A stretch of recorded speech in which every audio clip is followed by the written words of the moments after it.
Hi, ಇವತ್ತಿನ video ಏನಂತಂದರೆ ಇವತ್ತು ಸಂಜೆ 5 ಗಂಟೆ ಮೇಲೆ ಹಾಲು ಕರಿಬೇಕಿತ್ತು. ಈಗ ಟೈಮು 4 ಗಂಟೆ.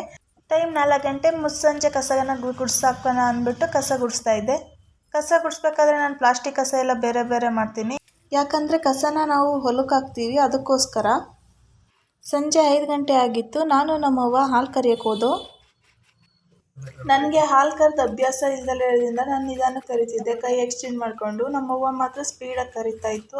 ಗೌರಿ ಬೇರೆ ಅಲ್ಲಾಡ್ತಿದ್ಲು. ಯಾಕೋ ನನಗೆ ಭಯ ಆಗೋಯ್ತು, ಒದ್ಬಿಡ್ತಾಳೆ ಅಂತ ಭಯ ಪಟ್ಕೊಂಡೆ ಹಾಲು ಕರೆದೆ. ಕೊನೆಗೂ ಹಾಲು ಕರೆದಾಯ್ತು. ನಾನು ನಮ್ಮ ಯಜಮಾನರು ಹಾಲನ್ನ ಡೈರಿಗೆ ಹಾಕಿ ಬರೋಕ್ಕೆ ಹೊರಟು. ಮಳೆಗಾಲದಲ್ಲಿ ನಮ್ಮ ಹಳ್ಳಿ ರೋಡ್ ನೋಡೋದೇ ಒಂಥರ ಚಂದ. ಯಾವ ಕಡೆ ನೋಡಿದ್ರು ಫುಲ್ಲು ಹಸ್ರಾಗಿ ತಂಪಾಗಿರುತ್ತೆ. ಇವ್ರು ಬೇರೆ ಡೈರಿಗೆ ಹೋಗೋ ರೋಡಲ್ಲೇ ಸ್ವಲ್ಪ ದೂರದಲ್ಲಿ ಚಿರತೆ ಇದೆ ಅಂತ ಬೇರೆ ಎದುರಿಸ್ಬಿಟ್ರು. ಆಗಲೇ ಸ್ವಲ್ಪ ಜನ ಡೈರಿಗೆ ಹಾಲು ಹಾಕಿ ವಾಪಸ್ ಹೋಗ್ತಾ ಇದ್ರು. ಯಾವ ಕಡೆ ನೋಡಿದ್ರು ಫುಲ್ಲು ಹಸ್ರಾಗಿ ತುಂಬ ಚೆನ್ನಾಗಿ ಕಾಣಿಸ್ತಿತ್ತು ನಮ್ಮ ಹಳ್ಳಿ.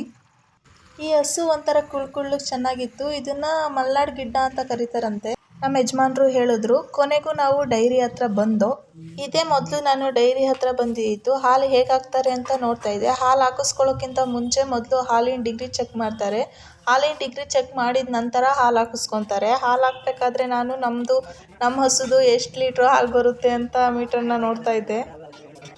ಹಾಲು ಹಾಕಿದ್ದು ಮುಗೀತು, ಮನೆ ಕಡೆ ಹೊರಟು. ಇಷ್ಟೇ ಇವತ್ತಿನ ವಿಡಿಯೋ ಇಷ್ಟ ಆಗಿದ್ರೆ ಲೈಕ್ ಮಾಡಿ, ಶೇರ್ ಮಾಡಿ. ಹಾಗೆ ಇದೇ ರೀತಿಯ ವಿಡಿಯೋಗಳಿಗಾಗಿ ನಮ್ಮ ಚಾನಲ್ಗೆ ಸಬ್ಸ್ಕ್ರೈಬ್ ಆಗಿ. Thank you.